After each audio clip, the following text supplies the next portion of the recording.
My friend was telling me. My friend was telling me something unsettling that happened to him a few nights ago. And the way he told it, the way his voice shook, made me believe every single word. He started by saying he had never believed in spirits, ghosts, or anything supernatural. To him, horror stories were just entertainment, nothing more. But now, whenever someone mentions the old alley near his house, his face becomes pale and his voice drops into a whisper. That night changed him completely. It was around 1:30 a.m., and he was returning home after closing his shop. The street was empty and strangely quiet, quieter than usual. Even stray dogs weren't around, and the wind wasn't blowing. It felt like the whole neighborhood was holding its breath.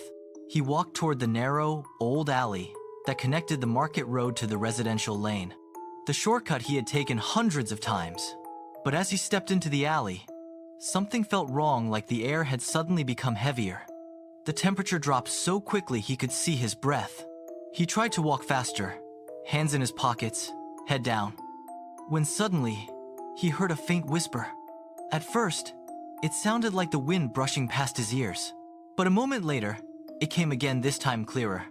Someone whispered his name. He froze. The whisper was too close, too soft, as if someone's lips were right behind his ear. He spun around instantly, heart pounding. But the alley behind him was completely empty. Only dim streetlights flickered at the far end, casting long shadows on the cracked walls. Probably my imagination, he thought, and shook it off. But his hands were already trembling. He took another step forward. The whisper came again. "Give it back!" His heart stopped. This time, it wasn't his imagination. The voice sounded desperate, almost angry. He turned around again, but the alley was still empty. But then he noticed something on the ground just a few feet away were wet footprints, like someone had been standing there seconds ago. Fresh, dark, and leading toward him, but ending abruptly near his shoes. That's when fear kicked in. He started walking faster, but the whisper followed him. "Give me back. What's mine?" He felt cold breath on the back of his neck, like someone leaning close enough to touch him. He broke into a run, sprinting toward the end of the alley, not daring to look back. His backpack bounced wildly, and he nearly tripped twice. His pulse thundered in his ears, but beneath that, he could hear footsteps behind him, slow, dragging footsteps that didn't sound human. He stumbled into the main street, panting, and rushed to his house. He slammed the door shut, locked every bolt, and ran to his room upstairs. His chest burned, but he didn't stop until he was sitting on his bed. He sat there for a few minutes trying to calm down. Then his phone buzzed. A message. From an unknown number. He assumed it was spam and opened it without thinking until he saw the words. "Why did you run?" His fingers went cold. Another message came immediately. "I'm already inside." He threw his phone onto the bed. For a moment, the entire room felt silent. No night insects, no wind, nothing. Just heavy stillness. And then the lights flickered. Once, twice, then again, longer. When the flickering finally stopped, he heard something, a faint, wet breathing sound coming from the middle of his room. The kind of harsh, unstable breath a person makes when their lungs are filled with mud or water. He didn't dare look up. He didn't want to see whatever was standing there. He kept his head down, eyes shut tight, heart hammering painfully. He said he could feel the presence, something tall, something wrong, standing no more than a few feet away from him. He felt the mattress dip slightly, like someone had placed a hand or a knee on it. He nearly screamed. Then, the breathing moved, slowly, dragging, like something crawling across the floor toward his bed. He wanted to bolt out of the room, but his entire body felt frozen, paralyzed by fear. Minutes passed in suffocating silence. Then he heard another sound. Thump, thump, thump, like wet fingers tapping the floor. He kept his eyes shut, silently praying it would go away. After what felt like an hour, he heard the breathing move toward the door, then down the stairs. Then the main door creaked open. He stayed still until dawn, sitting in the same position, too terrified to move. When sunlight finally filtered into the room, he forced himself to look around. Nothing was there.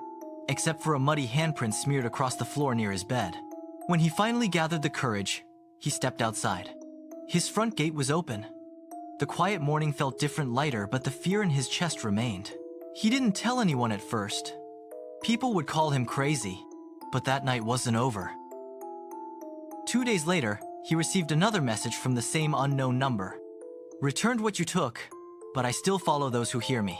He blocked the number instantly, but messages kept appearing from different numbers, all saying the same thing. And he swears that sometimes late at night, he still hears that slow, dragging breath somewhere in his house. He ended his story with a shaky voice, staring at the floor. Don't go through that alley. Someone came back, and he follows anyone who listens. After hearing everything my friend told me, I spent the next few days trying to convince myself it was just stress, maybe a nightmare, maybe a hallucination. But the way he looked when he told the story, the shaking hands, the pale face, the silence afterward, it didn't look like someone imagining things. And then my part of the story began. 3 nights later, around 2:15 a.m., I got a strange call from him. His voice was trembling. He whispered, "Bro, it came back." Before I could ask anything, I heard something in the background like slow, heavy breathing, the same kind he had described earlier. Then the call dropped. I grabbed my jacket and rushed to his house. Every step I took toward his street felt heavier, colder. The entire neighborhood was asleep, but there was something wrong with the air, like the night was waiting. When I reached his gate, it was open. Again, just like he said it had been before. I walked inside, and the silence was unnatural. No dogs barking, no wind, no sound of leaves, nothing. His front door was slightly ajar. I called out his name, but there was no answer. Inside, the house was dark, except for a faint light coming from his room upstairs. I slowly climbed the steps, each one creaking like a warning. When I reached his room, the door was half open. I pushed it gently. He was sitting on the floor, back against the bed, hugging his knees. His eyes were wide open, staring at the wall, breathing fast, shivering. "Bro, kya hua?" I whispered. He slowly lifted a shaking hand and pointed to the corner of the room. My heart dropped. The corner was completely dark, darker than the rest of the room, like light refused to touch it.